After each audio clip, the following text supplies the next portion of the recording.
धन्यवाद माननीयगण। दीप प्रज्वलन की इस मंगलमय बेला के बाद अब हम अपने कार्यक्रम को आगे बढ़ाते हैं। भक्ति रस के बिना कोई भी अवसर अधूरा है। आइए हम सभी को भक्ति की अनमोल धारा में बहाने के लिए आमंत्रित करते हैं जाने माने गायक विनय महांती जी को। विनय महांती जी पद्मश्री हरिहरन जी से दशकों लंबे कठिन प्रशिक्षण के माध्यम से गायकी की क्षमता प्राप्त की है। फिल्म मणिकर्णिका से विनय महांती जी ने बॉलीवुड में प्लेबैक गायक के रूप में अपनी शुरुआत की। उन्होंने भारत के विभिन्न जगहों पर संगीत समारोह कर दर्शकों का मन मोहित किया है। आइए विनय महांती जी का स्वागत करते हैं जो अपनी मधुर आवाज में भक्तिमय गीत प्रस्तुत करेंगे।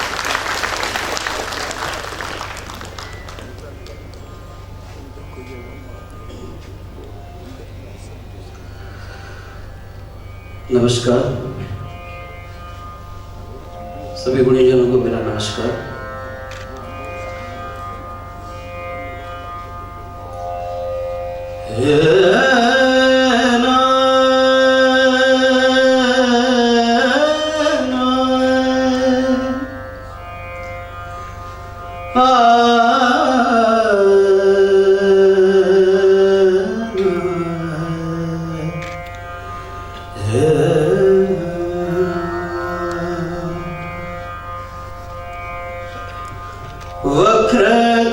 वक्रतुंड महाकाय सूर्यकोटि समप्रभ निर्विघ्नं कुरु मे देव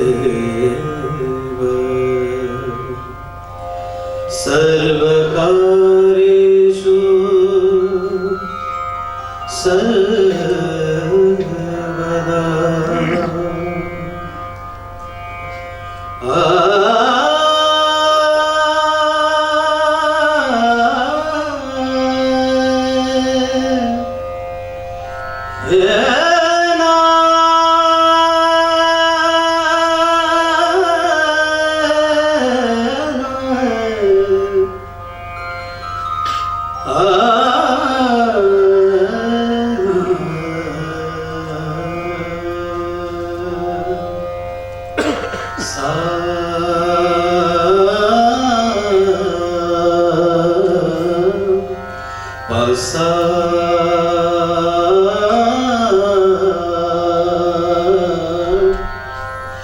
गणनायकाय गणदैवताय गणाध्यक्षाय धीमहि गुणशरीराय गुणमण्डिताय गुणीशानाय धीमहि गुणातीताय गुणाधीशाय गुणप्रविष्टाय धीमहि एकदन्ताय वक्रतुण्डाय गौरीतनयाय धीमहि गजेशानाय भालचन्द्राय श्रीगणेशाय धीमहि एकदन्ताय वक्रतुण्डाय गौरीतनयाय धीमहि गजेशानाय भालचन्द्राय श्रीगणेशाय धीमहि गानचतुराय गानप्राणाय गानान्तरात्मने गानोत्सुकाय गानमत्ताय गानोत्सुक मनसे गुरु पूजिताय गुरुदेवताय गुरुकुलस्थायिने गुरुविक्रमाय गुह्य प्रवराय गुणवे गुणगुरवे गुरुदैत्यकलक्षेत्रे गुरुधर्म सदाराधाय गुरुपुत्र परित्राते गुरुपाखण्डखण्डकाय गीतसाराय गीततत्त्वाय गीतगोत्राय धीमहि गूढगुल्फाय गन्धमत्ताय गौजयप्रदाय धीमहि गुणातीताय गुणाधीशाय गुणप्रविष्टाय धीमहि एकदन्ताय वक्रतुण्डाय गौरीतनयाय धीमहि गजेशानाय भालचन्द्राय श्रीगणेशाय धीमहि श्रीगणेशाय धीमहि श्रीगणेशाय धीमहि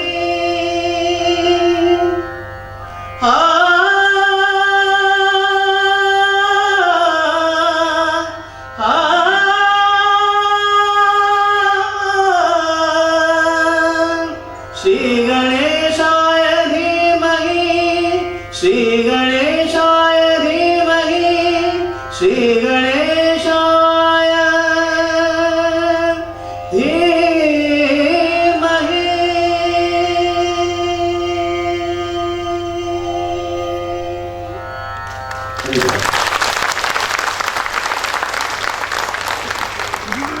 धन्यवाद महाते जी। आशा करता हूँ आप सभी इस भक्ति रस में विभोर हो गए होंगे। आगे बढ़ते हुए मैं निवेदन करूंगा जन संचार विभाग की महाप्रबंधक एवं संचार प्रमुख श्रीमती अर्चना सतपथी जी से वे आके अपना स्वागत भाषण प्रस्तुत करें।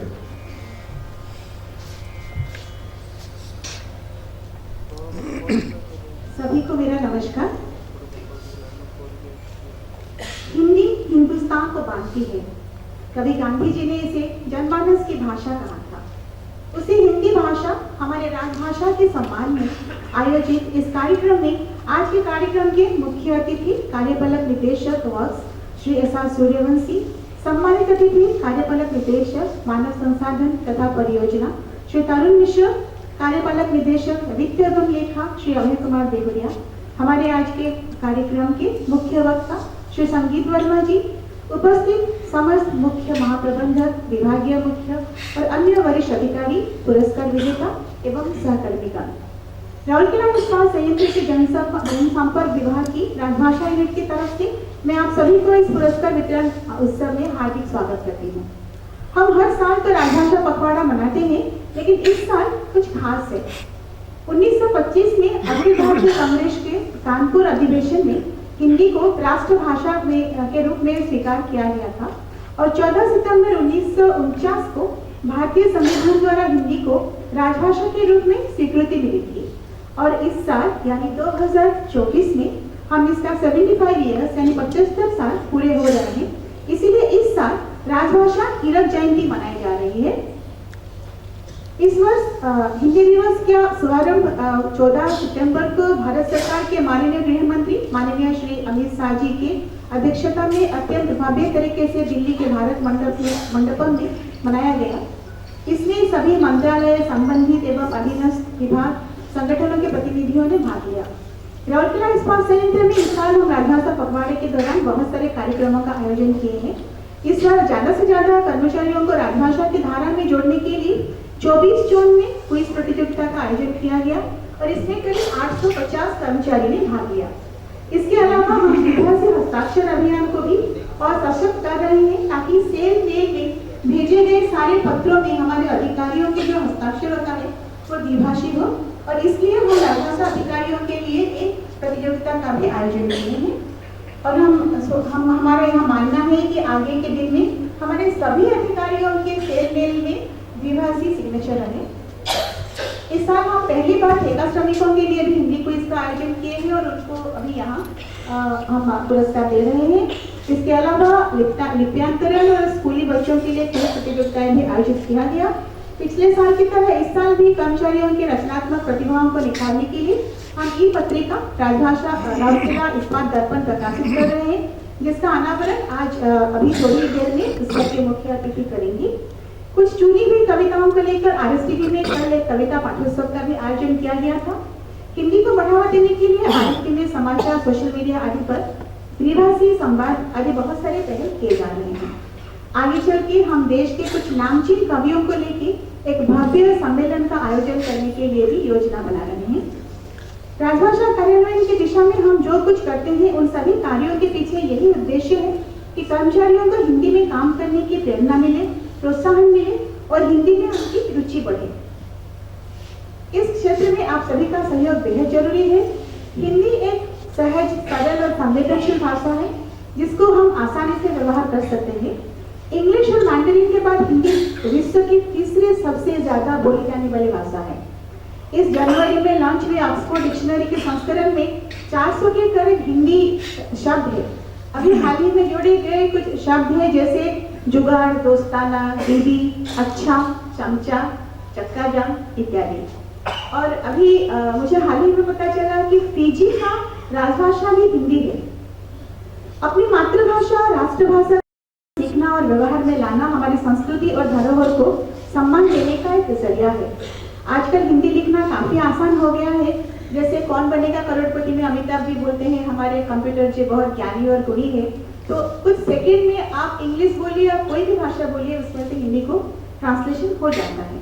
खाली हमको ये देखना है कि वो राउरकेला स्टील प्लांट को राउरकेला इस्पात वृक्ष ना लिखे या फिर यू आर फायर्ड को तुम्हें आग लगा दी गई है ना लिखे। बट क्योंकि हम सेल के कर्मचारी हैं, सारे भारत से चुने हुए आए हैं, तो मुझे नहीं लगता इस तरह का कोई गलती हम लोग करेंगे। अंत में आशा करती हूँ हम सब केवल हिंदी दिवस या राजभाषा पखवाड़ा में ही नहीं बल्कि हर दिन को हिंदी दिवस के रूप में मानेंगे, इसमें ज्यादा से ज्यादा काम करेंगे और हमारी राजभाषा को उपयुक्त सम्मान प्रदान करेंगे। वो कहते हैं ना, एक तीली से अंधेरे भी दिल में लाएंगे, एक तीली से अंधेरे भी दिल में लाएंगे, हवाएं तेज है मिलकर दिए जलाएंगे। अगर हम सब थोड़ी थोड़ी कोशिश करेंगे तो हमारा संयंत्र राजभाषा कार्यान्वयन की दिशा में जरूर महत्वपूर्ण कदम बढ़ सकेगी। आप सभी को पुनः इस कार्यक्रम में हार्दिक स्वागत है। धन्यवाद। धन्यवाद मैडम आपकी मार्गदर्शन के लिए। अब हम आपको एक विशेष प्रस्तुति दिखाने जा रहे हैं जो हमारी राजभाषा हिंदी के गौरवशाली इतिहास और इसके महत्व को उजागर करता है। साथ ही हम यह भी समझ पाएंगे कि सरकारी कार्यों में और प्रशासनिक प्रक्रियाओं में हिंदी की भूमिका कितनी अहम है। आइए देखते हैं राजभाषा के हीरक जयंती पर बनाई गई यह वृत्त चित्र।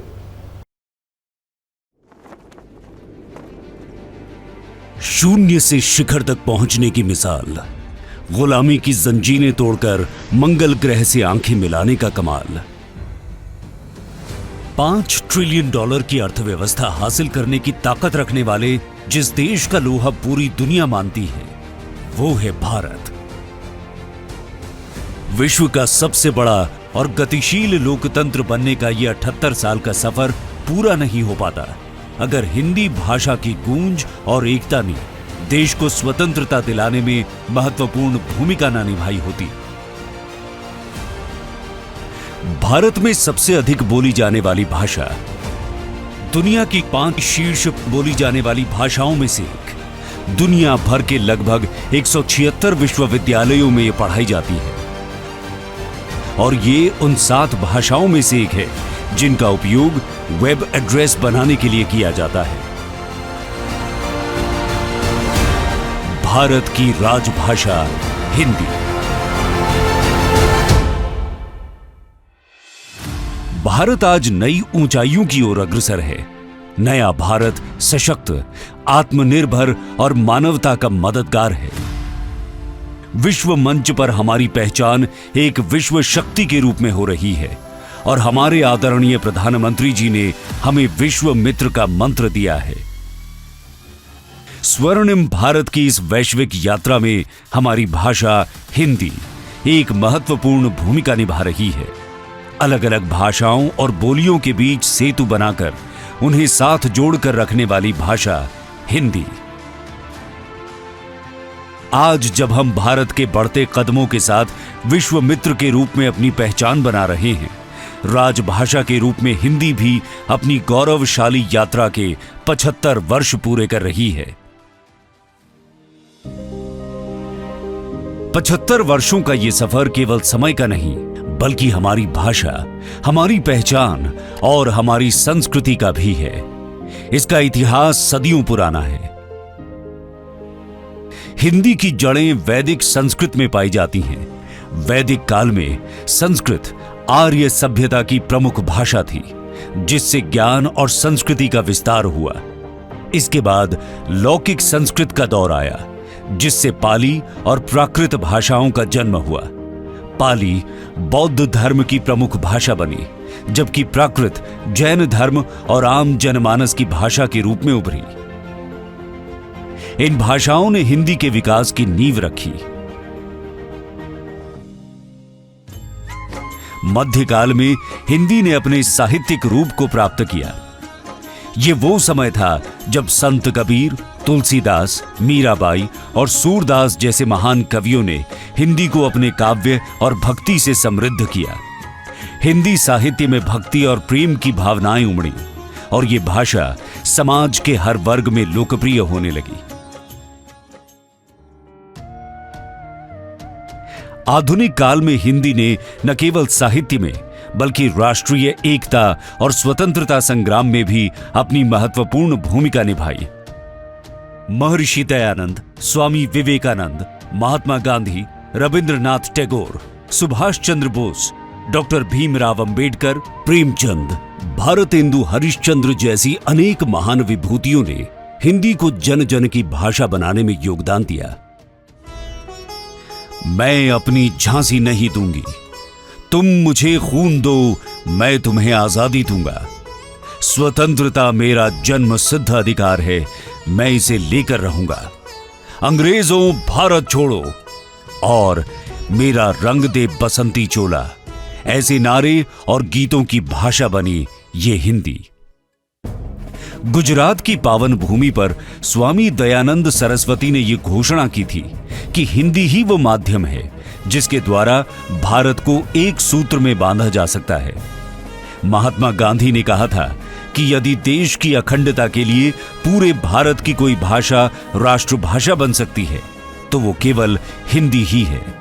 सरदार वल्लभ भाई पटेल ने भी स्पष्ट रूप से कहा था कि स्वतंत्र भारत के नेता न तो विदेशी भाषा का उपयोग करेंगे, न ही दूरस्थ स्थान से शासन करेंगे। मदन मोहन मालवीय ने पूछा था, वो कौन सी भाषा है जो वृंदावन, बद्री नारायण, द्वारका, जगन्नाथपुरी चारों धाम तक एक समान धार्मिक यात्रियों को सहायता देती है? वो एकमात्र हिंदी भाषा है।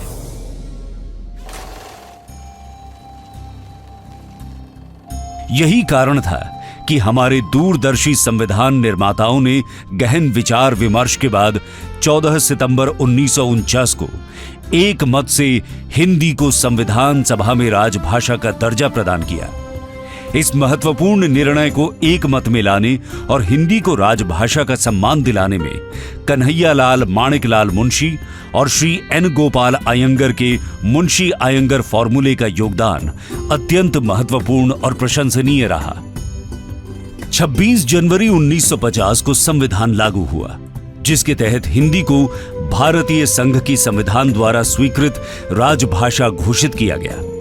इसके साथ ही हिंदी का प्रचार और प्रसार भारत सरकार की संवैधानिक जिम्मेदारी बन गई।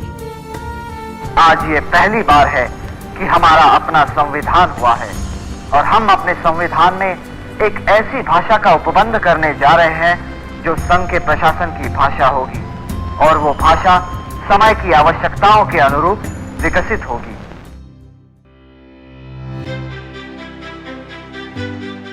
इसके लिए प्रशासन, शिक्षा और विधि के क्षेत्रों में विशेष प्रयास किए जाने लगे।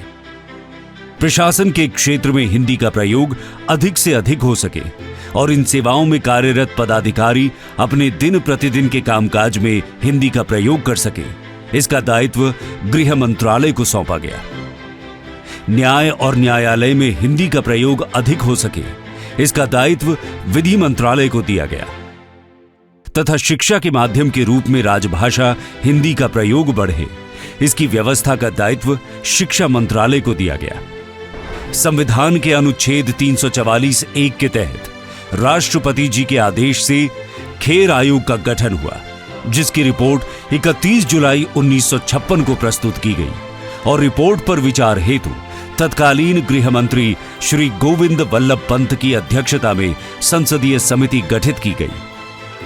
सरकारी कार्यालयों में हिंदी भाषा के व्यापक प्रयोग को प्रोत्साहित करने की आवश्यकता को समझते हुए 5 सितंबर 1967 को प्रधानमंत्री की अध्यक्षता में केंद्रीय हिंदी समिति की स्थापना की गई। यह समिति हिंदी के उपयोग को मार्गदर्शित करने वाली सर्वोच्च संस्था है।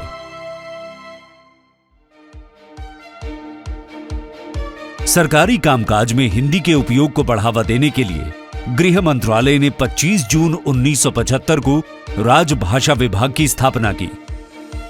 इस विभाग को हिंदी के प्रगामी प्रयोग से जुड़े सभी मामलों का समन्वय करने का कार्य सौंपा गया, जिसमें प्रशासनिक शब्दावली, पाठ्य सामग्री, प्रशिक्षण पाठ्यक्रम और केंद्रीय सचिवालय राजभाषा सेवा संवर्ग का गठन शामिल है। साथ ही केंद्रीय अनुवाद ब्यूरो, केंद्रीय हिंदी समिति, हिंदी सलाहकार समितियों और हिंदी शिक्षण योजनाओं की जिम्मेदारी भी इसी विभाग के अधीन है। तब से आज तक राजभाषा विभाग अपने दायित्वों का निर्वहन कर रहा है और संघ के सरकारी कामकाज में हिंदी का प्रयोग बढ़ाते हुए उसका प्रसार कर रहा है। राजभाषा विभाग ने अपनी स्थापना के तुरंत बाद 1976 में सरकारी कार्यालयों में हिंदी के उपयोग के लिए नियम बनाए और इसी वर्ष संसदीय राजभाषा समिति का गठन किया। राजभाषा विभाग हिंदी को सूचना प्रौद्योगिकी से जोड़ने के लिए निरंतर प्रयासरत है। आज राजभाषा हिंदी तकनीक के साथ कदम मिलाकर आगे बढ़ रही है। इस क्रम में लीला सॉफ्टवेयर और मोबाइल ऐप का निर्माण, मशीन अनुवाद के लिए मंत्रा राजभाषा टूल का विकास, श्रुत लेखन, ई महाशब्दकोश का निर्माण, अनुवाद का ई लर्निंग प्लेटफॉर्म बड़े कदम रहे हैं। विभाग ने न्यूरल मशीनी अनुवाद को शामिल करते हुए कंठस्थ 2 का उन्नत संस्करण विकसित किया है। साथ ही ई ऑफिस में कंठस्थ की सुविधा प्रदान कर सभी सरकारी मंत्रालयों और कार्यालयों को हिंदी में काम करने के लिए प्रेरित किया है। कंठस्थ 2 और ई ऑफिस में कंठस्थ का लोकार्पण दूसरे व तीसरे अखिल भारतीय राजभाषा सम्मेलन में माननीय गृह एवं सहकारिता मंत्री जी और माननीय गृह राज्य मंत्री जी के कर कमलों से किया गया। राजभाषा विभाग ने ई सरल हिंदी वाक्य कोश उपलब्ध कराया है। पिछले कुछ वर्षों से विभाग की वेबसाइट पर ई पत्रिका पुस्तकालय भी उपलब्ध है। इसके माध्यम से हिंदी की पत्रिकाएं कहीं भी कभी भी सुलभ हैं। यहां लगभग 2500 पत्रिकाएं उपलब्ध हैं।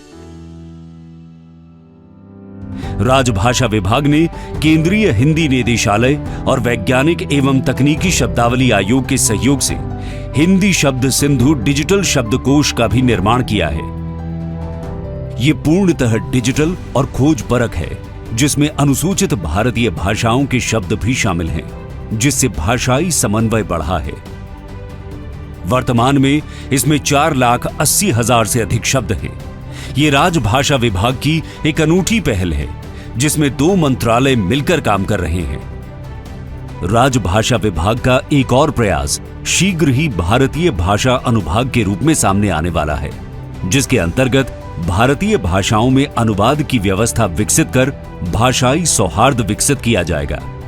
वर्ष 2020 में माननीय गृह मंत्री जी की संकल्पना से हिंदी के विकास और राजभाषा नीति के प्रभावी कार्यान्वयन के लिए हिंदी दिवस और अखिल भारतीय राजभाषा सम्मेलनों की श्रृंखला शुरू की गई। वर्ष 2021 में पहला अखिल भारतीय राजभाषा सम्मेलन 13 से 14 नवंबर को वाराणसी, उत्तर प्रदेश में हुआ, जिसमें 2500 से अधिक हिंदी सेवियों ने भाग लिया। माननीय गृह मंत्री जी की अध्यक्षता में पहली बार हिंदी दिवस और द्वितीय अखिल भारतीय राजभाषा सम्मेलन का संयुक्त आयोजन 14 से 15 सितंबर 2022 को सूरत, गुजरात में किया गया। इस आयोजन में 10,000 से अधिक प्रतिभागियों ने भाग लिया। इसी प्रकार 14 से 15 सितंबर 2023 को हिंदी दिवस और तृतीय अखिल भारतीय राजभाषा सम्मेलन का संयुक्त आयोजन पुणे में किया गया। इस वर्ष राजभाषा हिंदी की हीरक जयंती और चौथा अखिल भारतीय राजभाषा सम्मेलन 14 से 15 सितंबर को भारत मंडपम, नई दिल्ली में आयोजित किया गया। विश्व के लोगों को बांधने की दिशा में भारत के यशस्वी नेतृत्व का अतुल्य योगदान है। भारत से बाहर हिंदी की गूंज फैलाने में श्रद्धेय अटल बिहारी वाजपेयी जी अग्रणी रहे। उस परंपरा का निर्वहन करते हुए वर्तमान यशस्वी प्रधानमंत्री प्रवासी भारतीयों और भारतवंशियों में उत्साह का संचार कर रहे हैं। दुनिया के कई प्रमुख नेता अब हिंदी को न केवल समझते हैं बल्कि इसका सम्मान भी करते हैं। संयुक्त राष्ट्र जैसे वैश्विक मंचों पर जब हमारे प्रधानमंत्री जी हिंदी में भाषण देते हैं तो ये न केवल भारत को बल्कि हिंदी को भी गौरवान्वित करता है।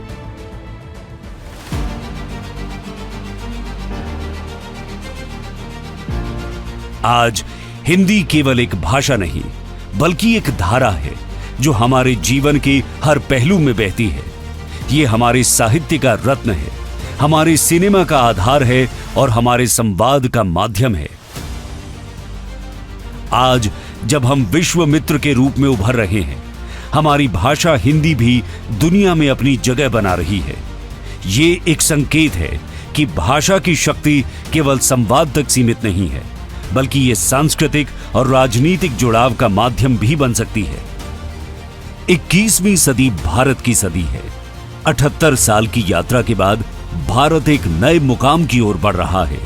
15 अगस्त 2024 को माननीय प्रधानमंत्री जी ने मातृभाषा के महत्व को रेखांकित करते हुए कहा कि नई शिक्षा नीति ने मातृभाषा पर बल दिया है। मैं राज्य सरकारों से कहूंगा, मैं देश की सभी संस्थानों से कहूंगा कि भाषा के कारण हमारे देश की टैलेंट को रुकावट नहीं आनी चाहिए। भाषा अवरुद्ध नहीं होनी चाहिए। मातृभाषा का सामर्थ्य हमारे देश के छोटे छोटे गरीब से गरीब मां के बेटे को भी सपने पूरा करने का ताकत देता है। मातृभाषा का टैलेंट छोटे से छोटे को आगे बढ़ने का सामर्थ्य देता है। तो आइए विश्वास को, संकल्पों को, समृद्धि को साकार करने को इस हिंदी दिवस पर हम ये संकल्प लें कि हम अपनी भाषा को और ऊंचाइयों पर ले जाएंगे। हम इसे अगली पीढ़ियों तक संजोएंगे और इसे आधुनिकता के साथ कदम से कदम मिलाकर चलाएंगे। हिंदी हमारी धरोहर है। ये वो धरोहर है जिसे हमें संजोना है, सहेजना है और आगे बढ़ाना है।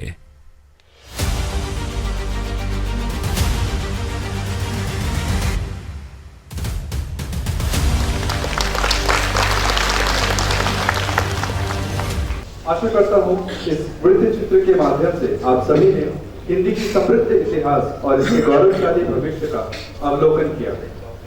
कार्यक्रम को आगे बढ़ाते हुए मैं अनुसंधान एवं नियंत्रण प्रयोगशाला विभाग की वरिष्ठ प्रबंधक सुश्री खुशबू मिश्रा जी से अनुरोध करूंगा वे हमारे देश के माननीय गृह एवं सहकारिता मंत्री श्री अमित शाह जी का हिंदी दिवस के अवसर पर दिए गए संदेश का पाठ करें। सभी को नमस्कार एवं हिंदी दिवस की हार्दिक शुभकामनाएं। भारत अपनी समृद्ध सांस्कृतिक विरासत, पुरातन सभ्यता और भाषिक विविधता के लिए दुनिया में विशिष्ट स्थान रखता है। क्षेत्रीय भाषाओं ने हमारी अतुलनीय सांस्कृतिक विविधता को आगे बढ़ाने और देशवासियों को भारतीयता के अटूट सूत्र में पिरोने का काम किया है। अतः हिंदी सहित सभी भारतीय भाषाओं को भारतीय अस्मिता का प्रतीक कहना अतिशयोक्ति नहीं होगा। स्वतंत्रता आंदोलन के दौरान स्वराज, स्वदेशी और स्वभाषा पर विशेष बल दिया गया था। हिंदी ने तब से लेकर आज तक देश की विविधता को एकता स्थापित करने और सामूहिक सद्भावना को सुदृढ़ बनाने में महती कार्य किया है। हिंदी की इसी शक्ति के कारण उन दिनों हिंदी की स्वीकृतियां को बढ़ावा देने के लिए लोकमान्य तिलक, महात्मा गांधी, लाला लाजपत राय, नेताजी सुभाष चंद्र बोस, राजगोपालचारी एवं अन्य गैर हिंदी भाषी महानुभावों की महत्वपूर्ण भूमिका रही थी। आजादी के बाद हिंदी की इसी प्रवृत्ति को ध्यान में रखते हुए हमारे संविधान निर्माताओं ने हिंदी को राजभाषा का दर्जा दिया था। इसीलिए 14 सितंबर को प्रतिवर्ष राजभाषा दिवस के रूप में मनाया जाता है। राजभाषा के रूप में हिंदी के संवर्धन के अनेक कार्य हुए हैं। राजभाषा विभाग की विशाल यात्रा को पीछे मुड़कर देखें तो हम कई महत्वपूर्ण पड़ाव दिखाई देते हैं, जहां इस विभाग ने जिम्मेदारी पूर्वक सरकारी तंत्र को भाषिक चेतना के प्रति प्रेरित किया है। दुनिया के सबसे बड़े लोकतंत्र में यह भी और भी आवश्यक हो जाता है कि हिंदी एवं भारतीय भाषाओं के माध्यम से जन जन तक संवाद स्थापित करते हुए राष्ट्र के प्रति प्रगति सुनिश्चित की जाए। यह अत्यंत आवश्यक है कि हम व्यापक रूप से सरल और सहज भाषा का प्रयोग करके राजभाषा और जनभाषा के बीच दूरी पाटें, ताकि देश के हर वर्ग का नागरिक देश की प्रगति से परिचित हो और लाभान्वित भी हो। इस तरह आत्मनिर्भर भारत और विकसित भारत के लक्ष्य को प्राप्त करने में हमारी भारतीय भाषाओं की सशक्त भूमिका रहने वाली है। हमें विश्वास है कि हिंदी एवं राजभाषा धीरज जयंती समारोह मातृभाषाओं के प्रति राजभाषा विभाग की प्रतिबद्धता को और भी ऊंचाई देने में सार्थक माध्यम होगा। धन्यवाद। धन्यवाद। इसी तरह मैं निवेदन करूंगा अग्निशम सेवा विभाग के सहायक प्रबंधक शाहबाज ठाकुर जी को वे हमारे सेल के माननीय अध्यक्ष श्री अमरेंद्र प्रताप जी का संदेश पाठ करें। आप सभी को मेरा नमस्कार। सेल के सभी कार्मिकों को हिंदी दिवस की हार्दिक शुभकामनाएं। अपनी भाषा के प्रति लगाव और अनुराग राष्ट्र प्रेम का एक ही रूप है। भारत के स्वतंत्र होने के साथ ही यह अनुभव किया जाने लगा था कि राष्ट्रीय एकता के लिए एक संविधान, एक राष्ट्रध्वज और एक राष्ट्रगान की भांति एक राष्ट्रभाषा की आवश्यक है। भारत जैसे भौगोलिक, सांस्कृतिक और भाषाई विविधता वाले देश में राजभाषा के रूप में एक ऐसी भाषा की आवश्यकता थी जो बोलने, समझने और लिखने में सहज सरल हो और देश को एक सूत्र में पिरोकर रखे। तब यह महसूस किया गया कि हिंदी ही ऐसी एकमात्र भाषा है जिसे देश में अधिकतर लोग जानते और समझते हैं और जो सीखने में भी सुगम है। इसी को ध्यान में रखते हुए संविधान निर्माताओं ने 14 सितंबर 1949 के दिन हिंदी को भारत की राजभाषा के रूप में मान्यता दी। संविधान के अनुच्छेद 343 के अनुसार संघ की राजभाषा हिंदी और लिपि देवनागरी होगी। इसी उपलक्ष्य में हर वर्ष 14 सितंबर हिंदी दिवस के रूप में मनाया जाता है। आज के तकनीकी युग में हमारे पास कई ई-टूल्स, तकनीकी साधन उपलब्ध है जो हिंदी भाषा में कार्य को सरल और प्रभावी बनाते हैं। मैं आप सभी से निवेदन करता हूं कि आप इन ई-टूल्स का अधिक से अधिक उपयोग करें और अपने दैनिक कार्यालयीन कार्यों में हिंदी का प्रयोग बढ़ाएं। हमारे संगठन ने यह सुनिश्चित किया है कि सभी कार्मिकों को इन ई-टूल्स की सुविधा प्राप्त हो और वह उनका उपयोग सुचारू रूप से कर सके। अंत में मैं हिंदी दिवस के अवसर पर आप सबको एक बार फिर से हार्दिक शुभकामनाएं देता हूं और आपसे आग्रह करता हूं कि हम सब मिलकर राजभाषा हिंदी के प्रति सम्मान और प्रेम को और भी अधिक सुदृढ़ करें और सेल को एक उन्नत और समृद्ध संगठन के रूप में आगे बढ़ाएं। जय हिंद, जय हिंदी। धन्यवाद। इस समारोह को आगे बढ़ाते हुए अब मैं परिचय करवाना चाहूंगा इतिहास, संस्कृति और भारतीय ज्ञान परंपरा के अध्येता रह चुके श्री संगीत वर्मा जी का। श्री संगीत वर्मा जी ने काल की भारतीय अवधारणा, काल की उज्जैनी, भारतीय ज्ञान परंपरा में काल के विज्ञान और आधुनिक पराभौतिकी पर शोध किया है, जिसे सिंहस्थ 2016 के अवसर पर मध्य प्रदेश विज्ञान और प्रौद्योगिकी परिषद द्वारा प्रकाशित किया गया। श्रीमान ने भारतीय पारंपरिक ज्ञान, संस्कृति, इतिहास और आरण्यक समुदायों के अनेक आयामों पर फिल्म निर्देशन भी किए हैं। श्री संगीत वर्मा जी ने भोपाल में राजा भोज की नगर रचना सहित उनके ग्रंथ समरांगण सूत्रधार तथा परमार वंश के इतिहास के अनेक विलुप्त अध्यायों को पुनर्जीवित कर इस विषय पर अनेक व्याख्यान और प्रकाशन भी किए हैं। सतपुड़ा और पंचमढ़ी के गौड़ राजा भभूत सिंह के अंग्रेजों से संघर्ष और सतपुड़ा की विलुप्त आरण्यक संस्कृति पर पुस्तक हेरिटेज सतपुड़ा का लेखन भी किया है। भारत के वनवासी समुदायों के बीच अनेक वर्षों तक शोध और लेखन करने के बाद उनके ऊपर पुस्तक आरण्यक आस्थाओं का लेखन भी किया है। अब मैं श्रीमान संगीत वर्मा जी से अनुरोध करता हूं, वे हमें अपने अमूल्य विचारों से अवगत कराएं। नमस्कार। आदरणीय सूर्यवंशी जी, आदरणीय तरुण जी, अभय जी और आदरणीय अर्चना जी, आपका बहुत सारा आभार मुझे यहाँ बुलाने के लिए। भाषा पर बोलना अपने आप में बहुत बड़ा आकर्षण होता है। राउरकेला आना लगभग उतना ही बड़ा आकर्षण, साल का एक दूसरे ही मनोचित्र में मना गया है। मोहंती जी का गायन सुना। मोहंती जी आपका बहुत साधुवाद, बहुत अद्भुत। भाषा का कमाल देखिए। गुरुपुत्र परित्रार्थे गुरु पाखंड खंड का है। पुत्र का यानी शिष्य का परित्राण करने के लिए गुरु क्या करते हैं? उसके पाखंड को खंड खंड कर देते हैं। हम सब एक पाखंड में जी रहे हैं। यह स्वीकारना बहुत कठोर होता है, नाना प्रकार के पाखंड। अभी तक परसों ही कहीं मैं किसी से कह रहा था कि हम सब ने, वो कह रहे थे मुक्ति कैसे मिलती है, तो मैंने कहा अपने कारावास हम सब ने स्वयं अपने अपने कारावास बनाए, जो उनके भीतर बैठकर बाहर से ताला लगाया है। फिर हम कहते आओ कोई हमें मुक्त कर दो, कहीं कोई गुरु मिल जाए। वैसा ही उन तमाम तरह के पाखंडों को गुरु खंड खंड कर देते हैं। जो शेष बचते हैं वो आप बचते हैं। वहां अध्ययन के लिए कोई विषय नहीं रहता। पता नहीं कैसे अभी पिछले कुछ 25-30 वर्षों में नाना प्रकार के लोगों ने टीवी पर ये बात फैला दी कि गुरु जो है वो ज्ञान का विषय, गुरु ज्ञान का विषय नहीं है। गुरु बाहर का कोई ज्ञान नहीं होते। गुरु जिस विषय का ज्ञान देते हैं वो एक ही विषय है और वह स्वयं आप है। वहां कोई दूसरा विषय नहीं है आपके अंदर। इसलिए आज मातृनवमी है।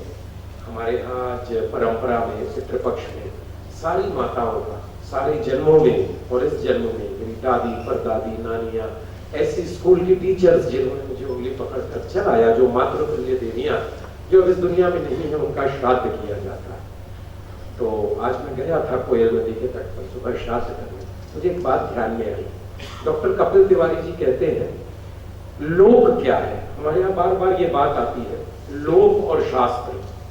तो ऐसा लगता है कि लोग वो है जो गांव वालों का और अरण्यों में, वनों में, गांवों में रहने वाले बहुत देसी भदेश भारत का आचरण है, और शास्त्र वो है जो क्लासिक है, जो नागर सभ्यताओं का आचरण है, वो शास्त्र है।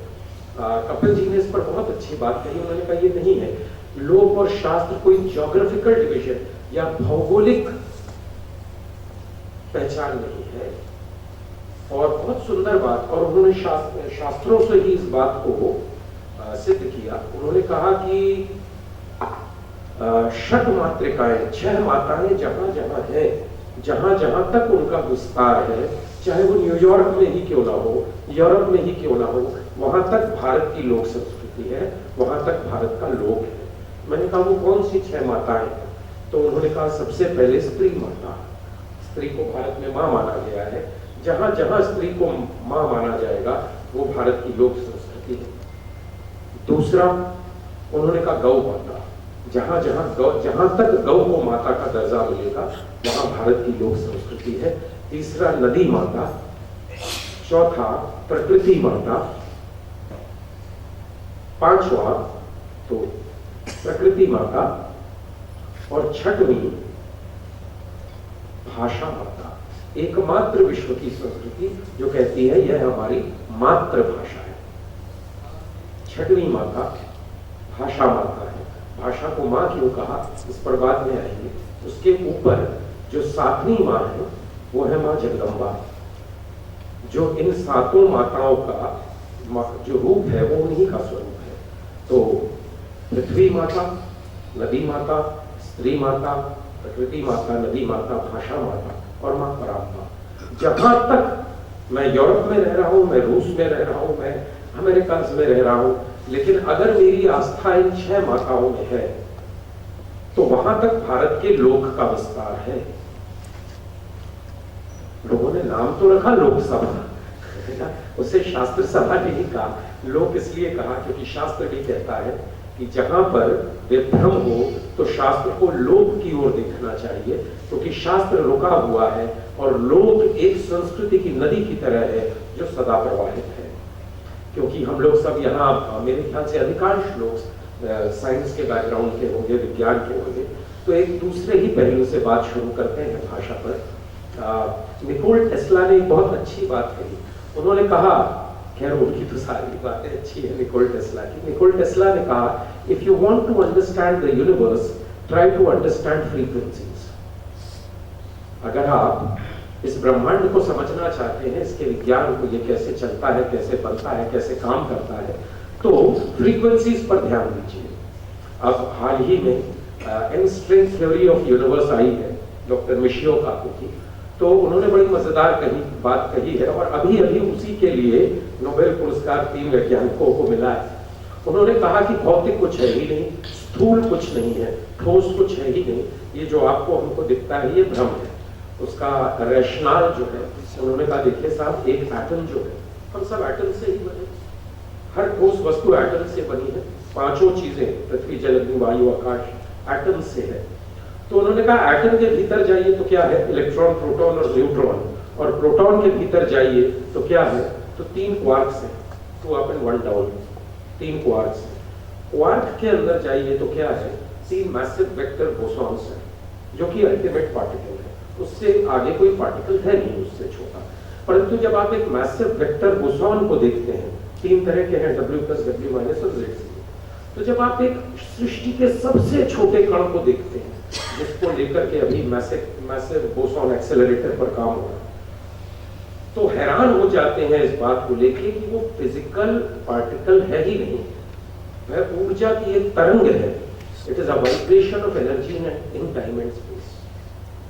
यानी जिस एटम को आप ठोस विश्व का, स्थूल विश्व का आधार मानते थे, उसकी जो अंतिम कड़ी है वो ठोस है ही नहीं, वो टाइम और स्पेस में वाइब्रेशन करती हुई एक ऊर्जा की तरंग, एक एनर्जी स्ट्रीम। अब इसने मेटाफिजिक्स के इस नए सिद्धांत ने पूरी फिजिक्स को हिला दिया। लोग घबरा रहे क्योंकि ये किसी को कहना कि आप फिजिकल नहीं है साहब, ये तो तरंगों का खेल है, परंतु ये अंततः सिद्ध हुआ कि यही थ्योरी है, ये बिल्कुल सत्य है। इसका अर्थ ये हुआ कि जो कुछ भी हम देखते हैं हमारे इर्द गिर्द, हमारे मित्र, हमारा काम, हमारे आचरण, सब कुछ ये ध्वनि तरंगे हैं, ये ऊर्जा की तरंगे हैं। यही वो कारण था कि भारत में ये बहुत पहले से ज्ञात था कि I am a complex association of vibrations. मैं ध्वनि तरंगों का एक बहुत घनीभूत मिश्रण हूं, जो कि आपसे अलग है, आपसे अलग है, हम सब अलग अलग ध्वनि तरंगों का सम्मिश्रण है, इसलिए एक दूसरे से भिन्न है।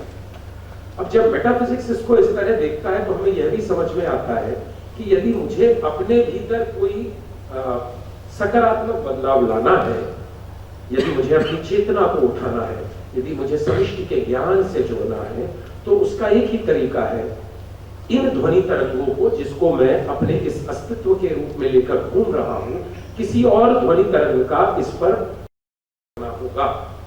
वह कोई और ध्वनि तरंग जो मुझे एकदम सीधा उठा करके ज्ञान के एक व्योम से जोड़ देती है, उस ध्वनि तरंग का नाम है गुरु मंत्र। इसलिए गुरु जो है वो हर शिष्य को अलग मंत्र देते हैं, क्योंकि जो तरंगे, जो ध्वनियां मेरे लिए ठीक है वो आपके लिए विष हो जाएगी, जो आपके लिए अमृत है वो मेरे लिए विष हो जाएंगी। इसलिए कहा गया कि कभी भी गुरु मंत्र किसी से बांटा नहीं जाता, भाषा यहां से शुरू। और इस पर हमारे युग का सबसे बड़ा काम, हमारे युग का, यानी मैं पिछले 10,000 साल को एक युग मानता हूं, इस युग का सबसे बड़ा काम है महीधर का, कश्मीर शैवागम के बड़े विद्वान थे मंत्र महोदय ने आज से 1000 साल पहले भारत में साउंड फ्रीक्वेंसीज पर, the science of frequencies of sound पर एक लगभग 10,000 पन्नों का काम हो रखा है, जिसका नाम है मंत्र महोदय। और मंत्र महोदय की प्रति मुझे भारत में कहीं नहीं मिली। जब मिली तो वॉशिंगटन लाइब्रेरी में मिली, वो लोग उस पर बहुत गहरा और गंभीर काम कर रहे हैं। ये होता है जब हम अपनी भाषा से टूट जाते हैं, जब हम अपनी परंपरा, अपनी भाषा से विमुख हो जाते हैं। हमारी जो मातृभाषा है, जैसा कि अभी किसी ने कहा, और जो राजभाषा है, अंतर क्या है मैं बताता हूँ। हिंदी, पहले मैं जब बालक था तो ये मेरी नासमझी थी, मैं सोचता था कि पहले हिंदी संस्कृत से हिंदी बनी होगी और हिंदी से इतनी सारी लोक भाषाएं। मामला उल्टा है। लोक भाषाएं बहुत पहले से भारत में है। ब्रज भाषा 15वीं सदी में सूर 1.25 लाख पद लिख चुके थे। 11वीं सदी में तो आल्हा उदल लिखा जा चुका था बुंदेलखंडी में, और अद्भुत बुंदेली थी। और इसी प्रकार से तुलसीदास ने 16वीं सदी में रामचरितमानस, किसी भी भाषा का शिखर होता है जब उस पर कोई एपिक, कोई महाकाव्य लिख दिया जाए। ये सब हो चुका था, हमारी लोक बोलियों में किया जा चुका था। उसके बाद हिंदी प्रकट होती है। कारण ये था, सन 1857 के संग्राम में ये समझ में आया कि पूरे भारत में बोली जा सके। भारत कभी भी एक भौगोलिक आइडेंटिटी नहीं था, हम कभी भी एक भौगोलिक पहचान नहीं थे। भारत को कभी भी राज न कह करके, राज्य न कह करके, वेदों में भी भारत का जहां जिक्र आता है, हमने उसे राष्ट्र कहा है। राज्य में और राष्ट्र में फर्क होता है। राष्ट्र एक सांस्कृतिक पहचान है जिसकी भौगोलिक सीमाएं बहुत बड़ी होती हैं, वो बढ़ती घटती रहती हैं, परंतु राष्ट्र एक सांस्कृतिक पहचान है। इस पूरे भारत को जोड़ने के लिए एक भाषा की आवश्यकता थी। तो वो जैसे हम कभी दुर्गा पूजा आने वाली है तो ब्राह्मण जी जब वो पढ़ते हैं ग्रंथ, तो एक बड़ी मजेदार बात कहते हैं कि असुरों से लड़ने के लिए देवों ने, सबने अपना अपना योगदान दिया। इंद्र ने अपना वज्र दिया, शिव ने अपना त्रिशूल दिया, अग्नि ने अपना तेज दिया, तो भगवती दुर्गा प्रकट हुई।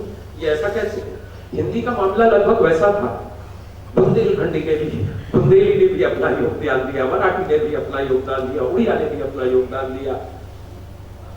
इसी प्रकार से अवधी ने भी अपना योगदान दिया और संस्कृत ने उसको आश्रय दिया। संस्कृत ने योगदान नहीं दिया, संस्कृत ने उसको आधार और आश्रय दिया और हिंदी खड़ी हो गई। और यही कारण था कि जो 19वीं सदी, वैसे तो चंद्रवरदाई के समय से लोग कहते हैं, रामचंद्र शुक्ल जी आचार्य जी कहते हैं कि चंद्रवरदाई ने पहला महाकाव्य हिंदी में लिखा। मेरा मानना है वो लोक भाषाएं थी। वास्तविक जिस रूप में हम आज हिंदी को देखते, बोलते और उसका आचरण करते हैं, यह 1857 के बाद के और 19वीं सदी के अंतिम पृष्ठ में आई है।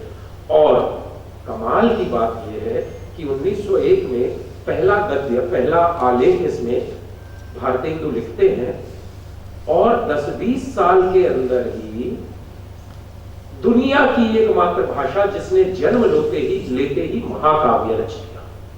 जयशंकर प्रसाद की कमाई, दूसरा उदाहरण नहीं है दुनिया में। ऐसा कैसे संभव हो सकता है कि एक भाषा अभी अभी जन्म ले और 25-50 साल के अंदर अपना महाकाव्य रच दे? काम आई नहीं।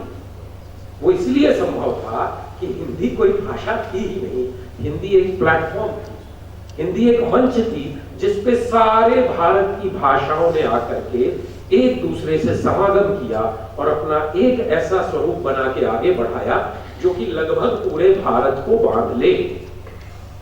ये बात बिल्कुल ठीक है कि गांधी जी ने, सुभाष चंद्र बोस ने, आचार्य गोविंद वल्लभ पंत ने, यहाँ तक कि भगत सिंह जी ने, इन सभी लोगों ने, कन्हैयालाल, माणिकलाल मुंशी जी ने, सभी ने हिंदी को बहुत आगे बढ़ाया। परंतु ये विचार इनमें से किसी का नहीं था कि हिंदी को बढ़ाया जाए। ये विचार काल का था। समय ने तय कर लिया था कि भारतीय राष्ट्र को भारतीय राज्य बनाने का समय आ गया है और इसलिए हिंदी का जन्म हुआ। और यह वह कारण है कि हम सबको इसे राजभाषा और राष्ट्रभाषा के रूप में आगे बढ़ाना चाहिए। हिंदी, मैं फिर कहता हूं, यह कोई भिन्न भाषा नहीं है। यह भारत की अनेक भाषाओं का संस्कृत के आधार और संस्कृत के आश्रय यह एक भूमिका है, एक भूमि है जहां पर हम अपना अभी भी हिंदी के द्वार खुले हुए हैं, अभी भी हिंदी के द्वार खुले हैं। आप राउरकेला इस्पात संयंत्र में हम काम करते हैं, आप यहाँ एक शब्द अभी निकालिए। मान लीजिए कि आप किसी भी तकनीकी कार्य के लिए कोई एक नया शब्द खोज देते हैं, है ना? उस शब्द को आप प्रचलन में लाकर देखिए, आपके संयंत्र से वो शब्द कब चल के पूरे देश की यात्रा कर लेगा आपको पता नहीं चलेगा। हिंदी उसे अपना ले, अभी मैडम कह रही थी कि जुगाड़ शब्द जो है वो शब्दकोश में आ गया।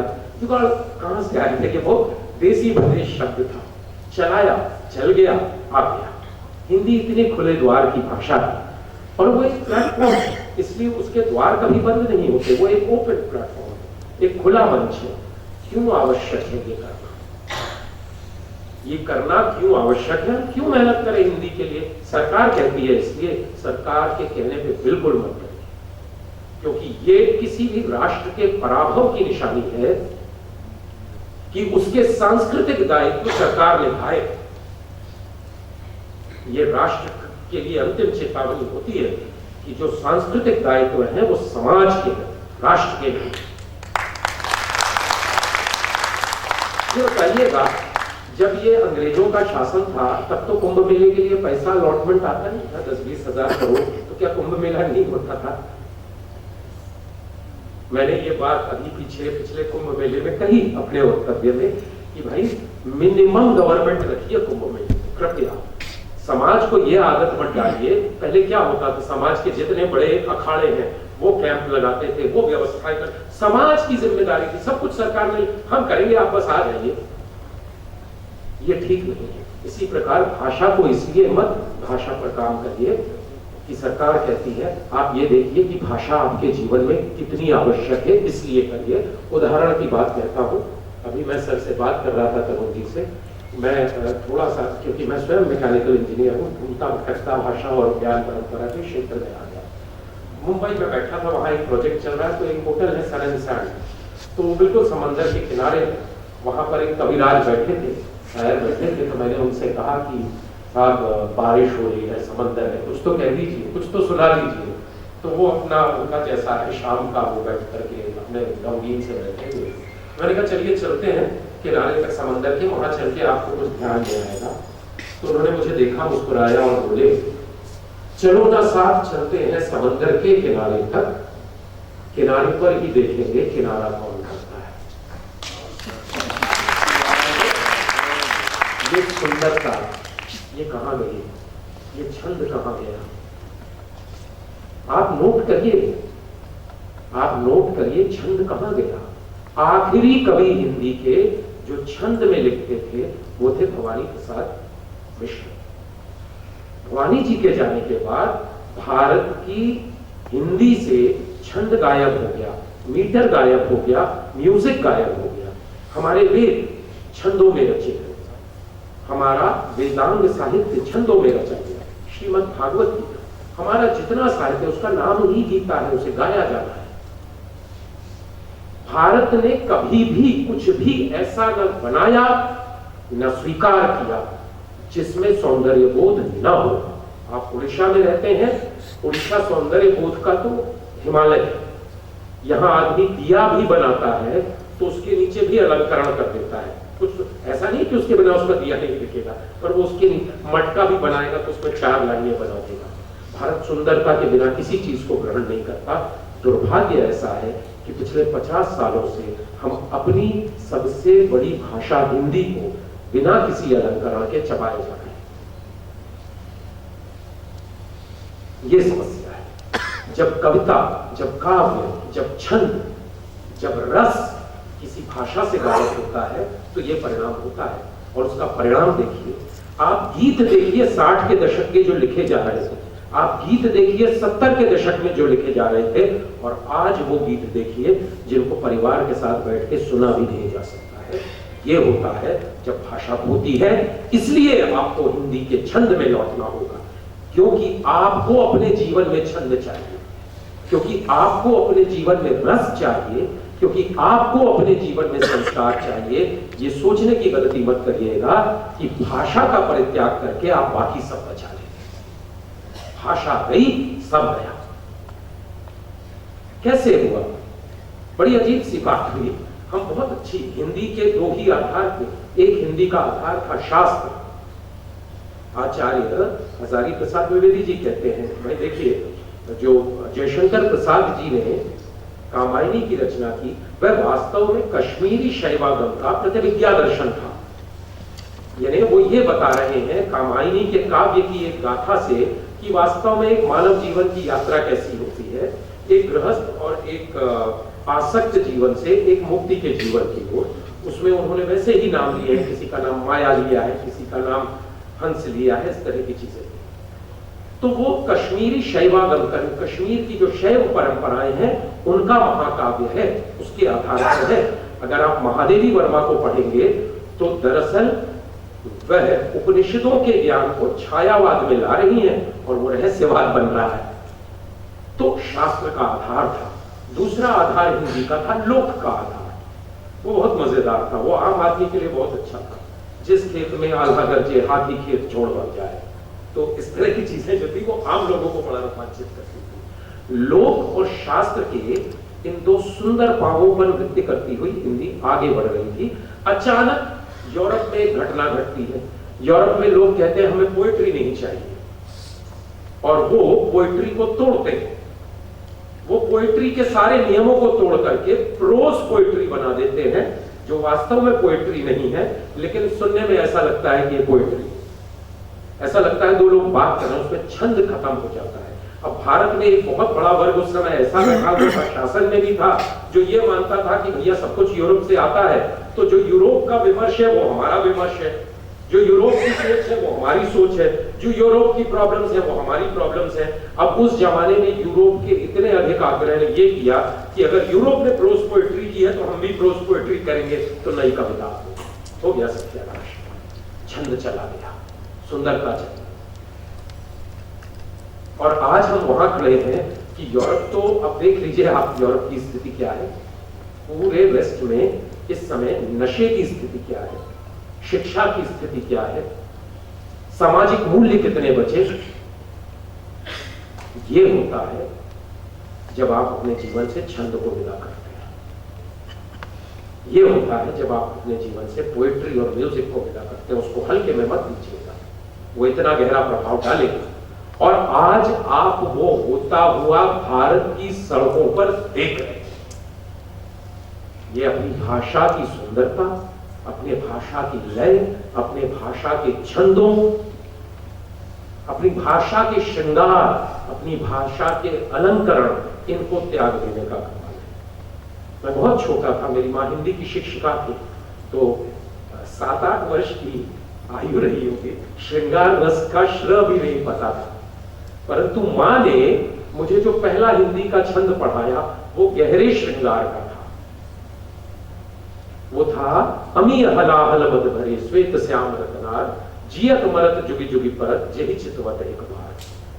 अब तक मेरी समझ में नहीं आया, तो उन्होंने समझाया कि नायिका की जो आंखें हैं उसमें अमी यानी अमृत भी है, हलाहल यानी विष भी है, और उसमें मद भी है। मद यानी शराब या किसी भी तरह का नशा भी है। तो कभी कहता अमी हलाहल मद भरे श्वेत श्याम रत्नार। क्यों? क्योंकि आंखों में सफेद रंग भी है, काला रंग भी है, और लाल रंग के डोरे भी नायिका की आंखों में है। तो अमृत से जीता है, विष से मरता है, और लाल रंग के मद से जुगी जुगी पड़ता है, यानी झूम झूम के गिरता है, जिसको एक बार नायिका देख ले। माँ जिनका मैं इकलौता बेटा हूं, और वो जो है श्रृंगार रस पढ़ा रही है 7-8 साल के लड़के को। मेरी माँ बहुत बड़ी योग्य ज्ञानी शिक्षिका थी।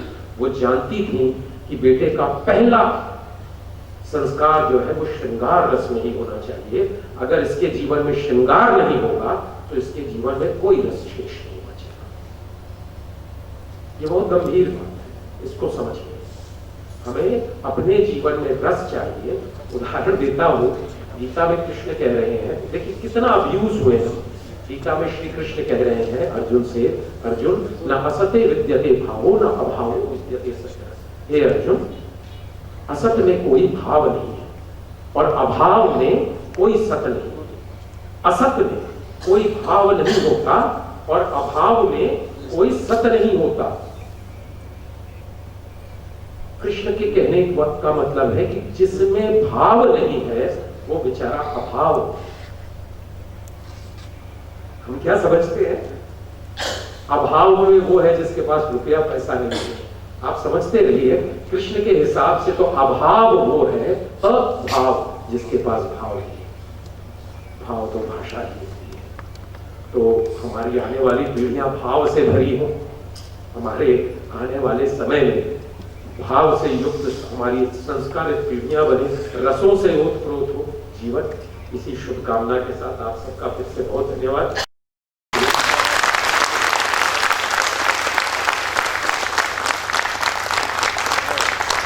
धन्यवाद महोदय, आपने हमारे लिए बेहद प्रेरणादायक, सूचनात्मक और प्रभावशाली विचार साझा किया।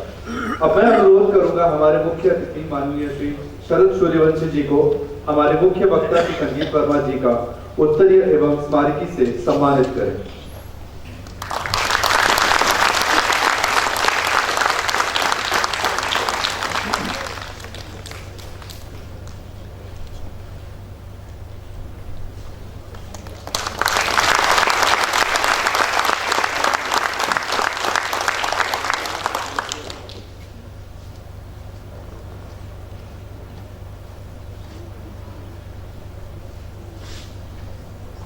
धन्यवाद माननीय गण।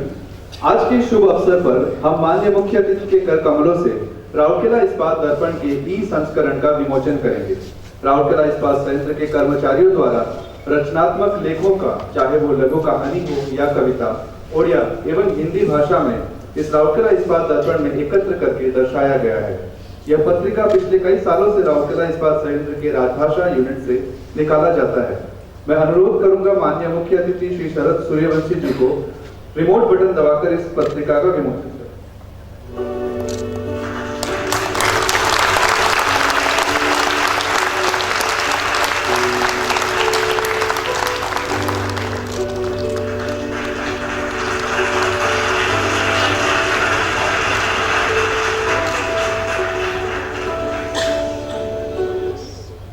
धन्यवाद सर। अब समय हो चला है उन सभी विजेताओं को पुरस्कार से सम्मानित करने का जिन्होंने राजभाषा पखवाड़े के अंतर्गत आयोजित किए गए विभिन्न कार्यक्रम एवं प्रतियोगिताओं में भाग लिया था। मैं अनुरोध करूंगा राउरकेला इस्पात संयंत्र के कार्यपालक निदेशक वित्त एवं लेखा श्री अभय बेहुरिया जी को हमारे विजेताओं को पुरस्कृत करें। जोन 1 के पहले पुरस्कार के विजेता हैं श्री राकेश कुमार मीना, सहायक महाप्रबंधक परियोजना। दूसरे स्थान पर श्री प्रीतम कुमार नायक, वरिष्ठ प्रबंधक परियोजना एवं तीसरे स्थान पर श्री निर्मल कुमार महातो, वरिष्ठ प्रबंधक परियोजना, जो अभी यहाँ पे उपस्थित नहीं है। जोन 2 से पहले स्थान पर हैं श्री सुचिंद्रम सिंह गुप्ता, सहायक महाप्रबंधक वित्त एवं लेखा।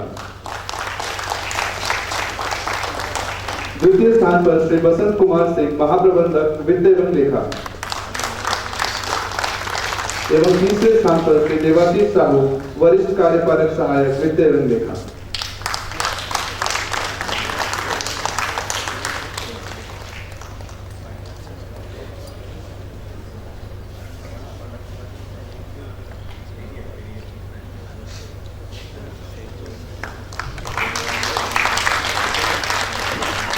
जोन 3 से प्रथम स्थान पर हैं श्री दीपक कुमार दास, उप प्रबंधक सामग्री प्रबंधन।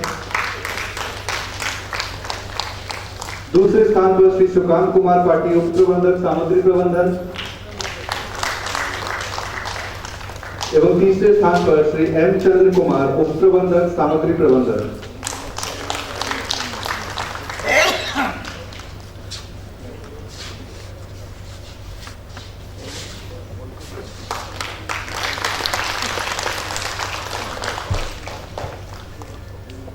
जोन 4 के विजेता प्रथम स्थान पर हैं सुश्री एस मिश्रा, वरिष्ठ इंस्पेक्टर LNG। दूसरे स्थान पर श्री लड्डू स्टिकी, कार्यपालक सहायक HR OD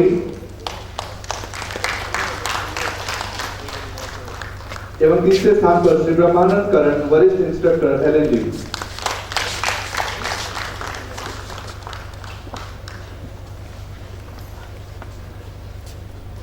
जोन 5 की ओर बढ़ते हैं। पहले स्थान पर हैं सुश्री झरना तंती, ACT नगर इंजीनियरिंग। दूसरे स्थान पर हैं श्री चिन्मय पंडा, तकनीशियन नगर इंजीनियरिंग।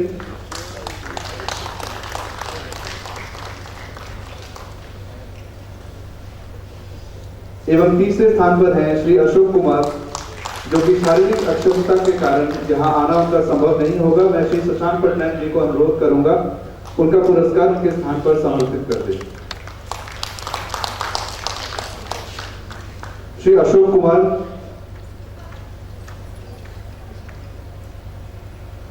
आगे बढ़ते हैं। जोन 6 के विजेता पहले स्थान पर हैं सुश्री सविता रानी पात्र, ओए इंटरनल ऑडिट। दूसरे स्थान पर श्री संजय कुमार गौतम, सहायक महाप्रबंधक CNIT। एवं तीसरे स्थान पर श्री प्रदीप कुमार साहू, कनिष्ठ प्रबंधक CNIT।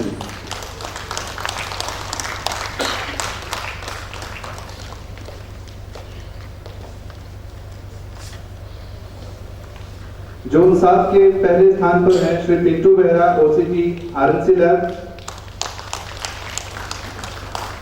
दूसरे स्थान पर श्री सोमनाथ स्वाइन, सहायक केमिस्ट RNC लैब। एवं तीसरे स्थान पर श्री चंदन सामल, महाप्रबंधक RNC लैब।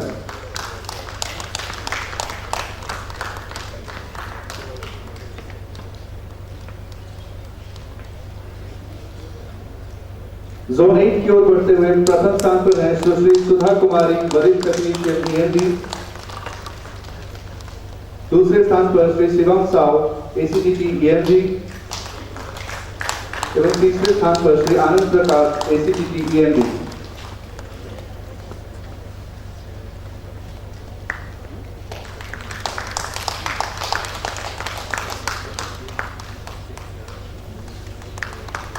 जोन 9 की ओर बढ़ते हैं।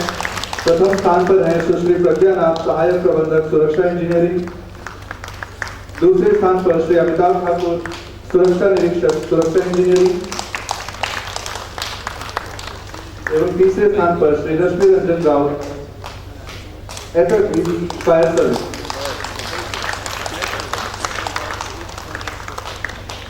जोन 10 की विजेता पहले स्थान पर है सुश्री रोजालिन दास, वरिष्ठ प्रबंधक इंस्ट्रूमेंटेशन। दूसरे स्थान पर सुश्री Priyanka Tirkey, ACT CES।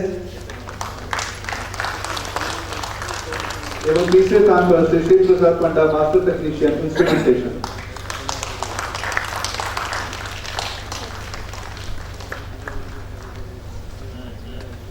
Zone 11 के विजेता है प्रथम स्थान पर सुश्री प्रज्ञा परमिता राउत, OCT विद्युत वितरण। दूसरे स्थान पर सुश्री भरत कुमार नायक, ऑपरेटर CPP1। एवं तीसरे स्थान पर श्री धनंजय यादव, वरिष्ठ प्रबंधक CPP1।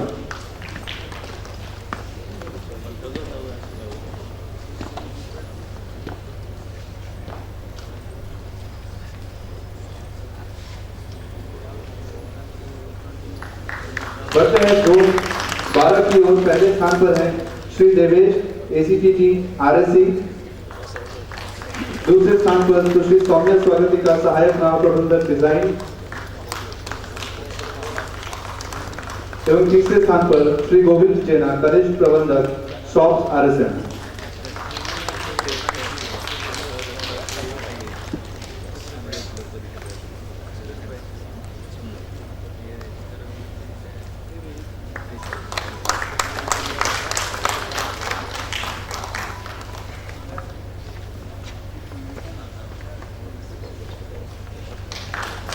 धन्यवाद सर।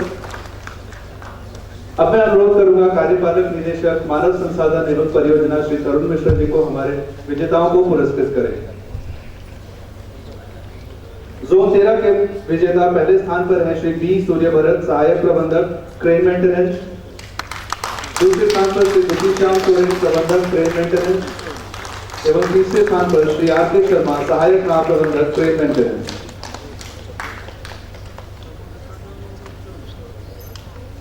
जोन 14 के विजेता हैं प्रथम स्थान पर श्री अभिजीत पटनायक, प्रबंधक न्यू प्लेट मिल। दूसरे स्थान पर सुश्री सुप्रिया भोई, OCT न्यू प्लेट मिल। एवं तीसरे स्थान पर सुश्री कोमल कुमारी, OCT न्यू प्लेट मिल।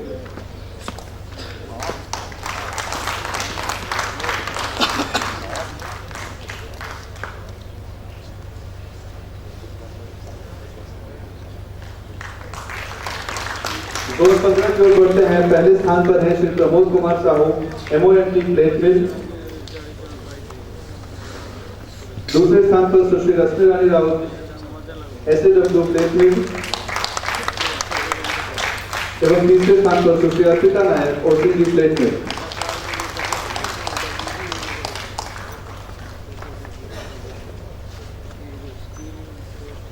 जोन 16 के पहले प्रथम स्थान के विजेता हैं श्री प्रशांत कुमार नायक वरिष्ठ ऑपरेटिव, श्री केदारनाथ हुई MOMT SSM, Shri Sameer Kumar Das SOST HSM 2,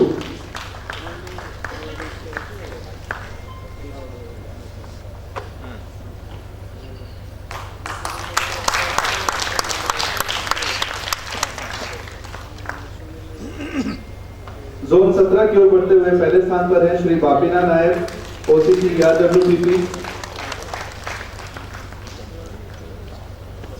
दूसरे स्थान पर श्री SK पंडा MOMT ERWPP,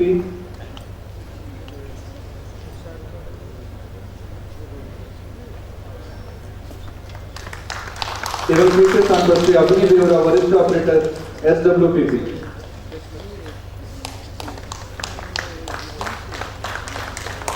जोन 18 के विजेता पहले स्थान पर हैं श्री अविनाश डेंका वरिष्ठ प्रबंधक रिफैक्ट्री, दूसरे स्थान पर श्री शशांक मिश्रा प्रबंधक रिफैक्ट्री एवं तीसरे स्थान पर श्री शरद चंद्र पात्र master operative NTPC।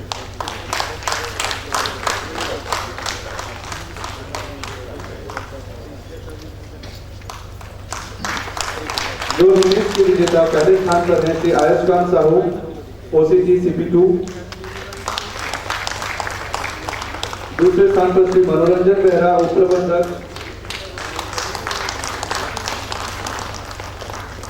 Shri Chittaranjan Khandwal तीसरे स्थान पर है SOST SMS 2।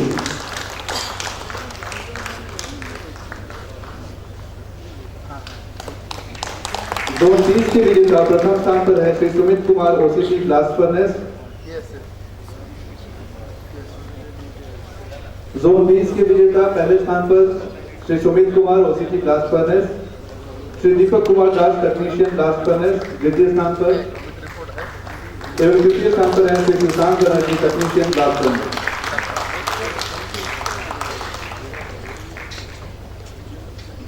जोन 21 के पहले स्थान पर है Shri Surendra Kumar OCG SP3, Shri Anil Malik MOMT SP2 एवं तीसरे स्थान पर है Shri Vasudev Panigrahi master technician SP1।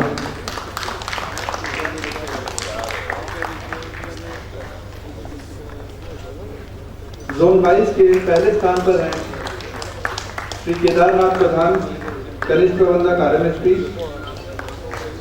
Shri Ajay Kumar Das कनिष्ठ प्रबंधक RMSP एवं श्री सुश्री कुनुरानी बिस्वाल SOST RMSP।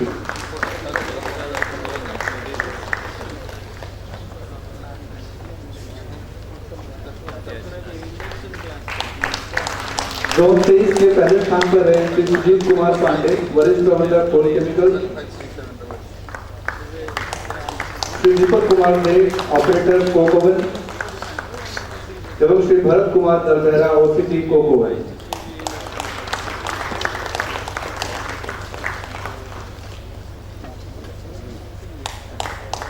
जोन 24 से पहले प्रथम स्थान पर हैं डॉक्टर वासुदेव जैना चिकित्सा अधिकारी OHSC,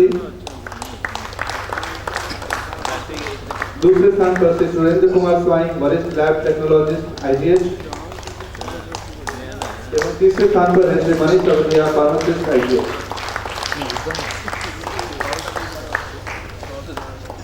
हमारे ठेका श्रमिकों के लिए भी क्विज प्रतियोगिता का आयोजन किया गया था, उसके परिणाम है। सबसे पहले स्थान पर है श्री राहुल कुमार नायक जो कि मिसेस बेहरा बिल्डर्स के अंतर्गत यहाँ काम करते हैं। दूसरे स्थान पर है श्री राजू कुमार माइती लास्ट साइड से हैं एवं तीसरे स्थान पर है श्री रवि एकता।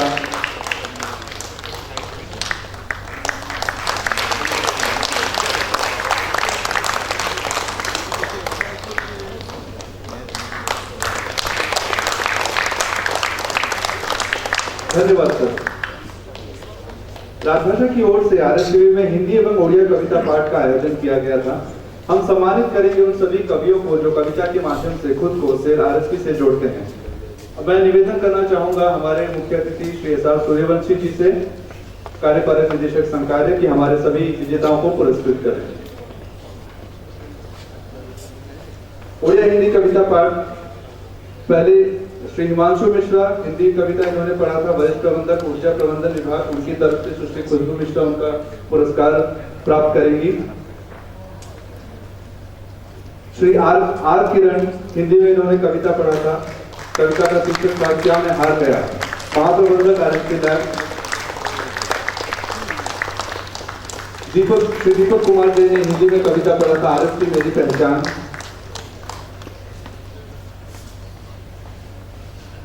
श्री गणेश राव रेड्डी जिन्होंने कविता पढ़ा था नारी शक्ति।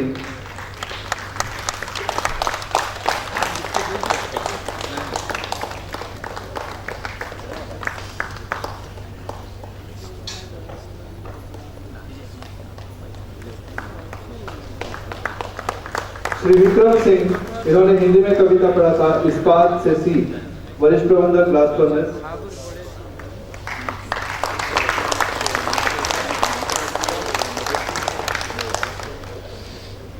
सुश्री श्वेता झा इन्होंने हिंदी में कविता पढ़ा था कांच की गुड़िया।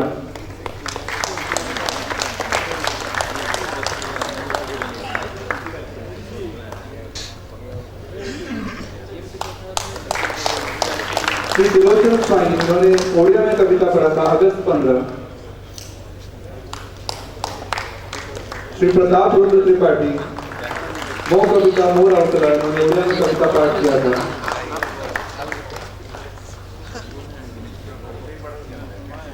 श्री शंभुनाथ पात्र ओडिया में इन्होंने कविता पढ़ा था अभुला अतीत।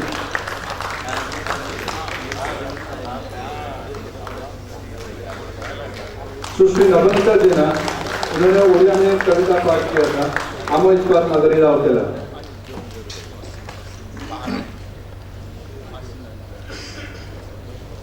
श्री रश्मि रंजन राउत इन्होंने उसी ओडिया में कविता पाठ किया था धरा प्रकृति। एवं श्री प्रताप कुमार पंडा जिन्होंने ओडिया में पाठ किया था कविता बदली सी वेशभूषा।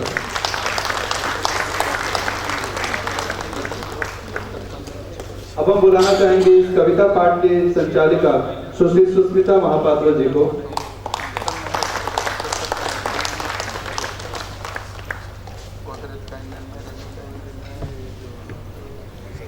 इस पूरे कविता पाठ के जो निर्णायक मंडली रहे हैं हम उन्हें भी पुरस्कृत करेंगे।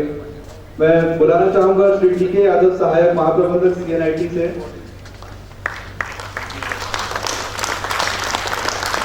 एवं श्री सौम्य रंजन जसवाल प्रबंधक जनसंपर्क विभाग से।